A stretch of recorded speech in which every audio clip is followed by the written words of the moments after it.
Hey, I'm Geeky Pastimes, and in this video I want to talk about Aliens Fireteam Elite, a new co-op shooter set in the Aliens universe. Massive thank you to Cold Iron Studios for giving me and my friends codes for this. If any of you don't know what this game is, if you want to check out me streaming it, it's twitch.tv/geekypastimes. But basically, it is a co-op shooter set in the Aliens universe. So Aliens, the second Alien film, had a very, very distinctive kind of style that was very different from the first film. And that's what this game's gone after, and it's captured it incredibly well.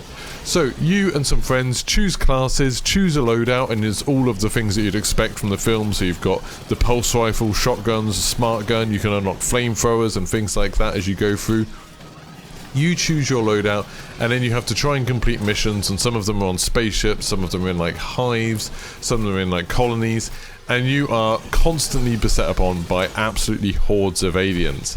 Now, the Alien franchise has had a kind of mixed bag of games associated with it. So obviously recently we had the incredible Alien Isolation, which was an amazing survival horror game. We've also had some Alien vs Predator games which I thought were really, really good. I really enjoyed them personally, where you got to sort of play as Marines and Predators and aliens. And then obviously you had the terrible Aliens Colonial Marines.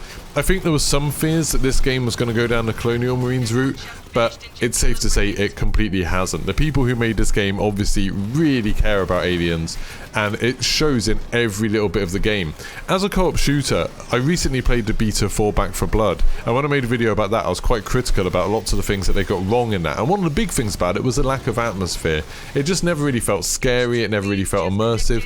Aliens Fireteam Elite does a really good job of having these moments that are quite frightening. Sometimes it feels really overwhelming. You're often in a state of panic. It really does feel like in the Aliens film, when they start, you know, they're coming out the goddamn wall scene, when they start getting overwhelmed and there's that sheer panic, there's loads of guns going off, there's explosions.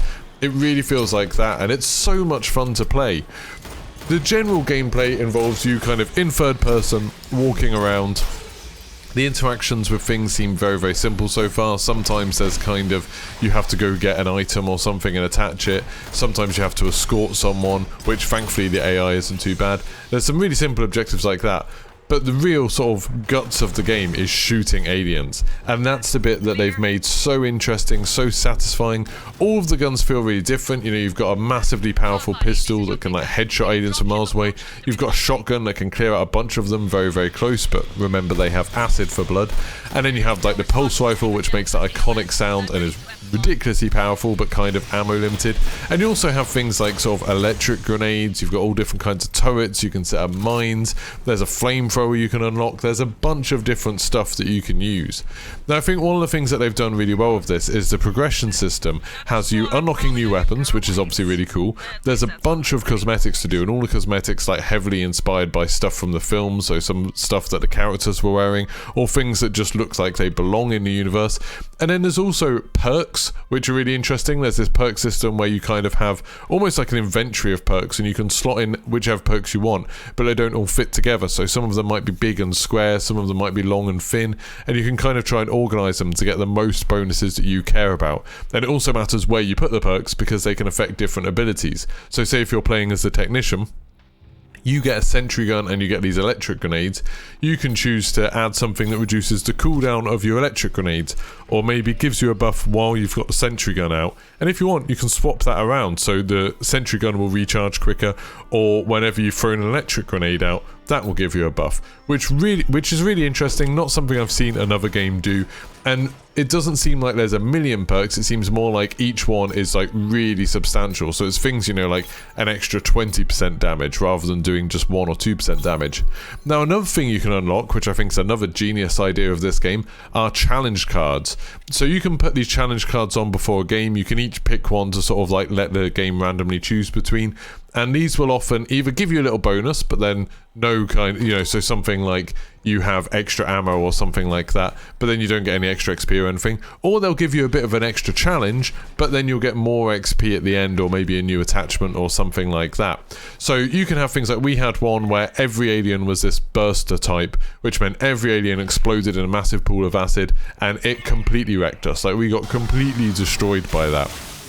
And then other ones are really simple, like you can do it so you've got 3 times as much recoil, and that's not too bad, that's kind of manageable.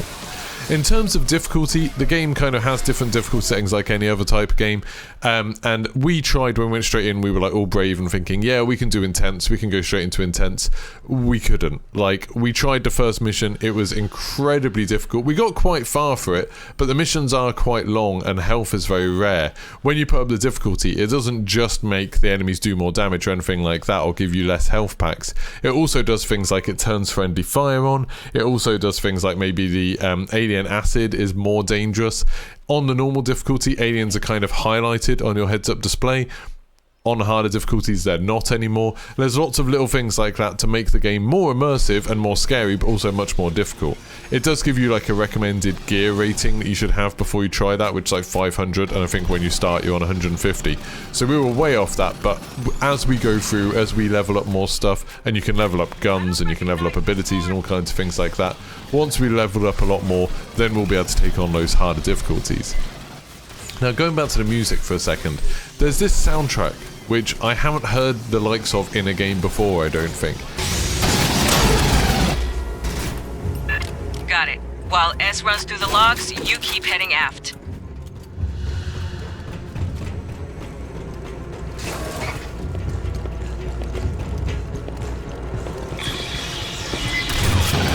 It's not the kind of music that you just necessarily associate with running through spaceships shooting aliens. It's not kind of any kind of techno or metal or something like that. Instead, it's got this like orchestral soundtrack, which is very much like the soundtrack from the film, and it kind of seems to react to when you're doing things in game, when you're getting headshots as like a little note. There's something really spooky about it because it's so different to what you expect. It's got that vibe from the kind of era that the film was set in that makes it really stand out, and it seems super weird at first, but once you get into it, it makes it really atmospheric all the way through.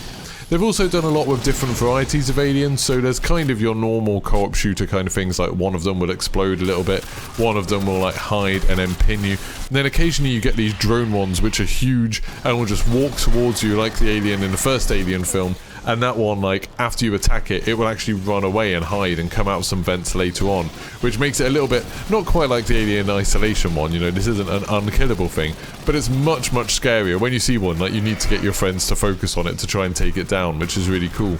And then there are sort of like boss aliens and things like that later on, which are a bit more interesting, and there's other types of enemies that I don't want to spoil here. So overall, I'm having an absolute blast with Aliens Fireteam Elite. I'm really enjoying it. It's an awesome co-op shooter. It's kind of everything you'd want an Aliens co-op shooter to be, which is perfect. I've heard of people say it's kind of a 10-hour game and then done, and there's not much replayability after that. To be honest, I'm fine with that. I think that's worth the money, but there is a sort of Ultimate Edition you can buy where there's like 4 expansions listed that are included in it, so I'm assuming they're going to add loads more to the game, and it'll be really interesting to see where they go with that. So, like and subscribe if you liked this video. Let me know in the comments if you've had a go of it, what do you like about the game, and if you want to catch me streaming this, it's twitch.tv/Geeky Pastimes. So have a great day.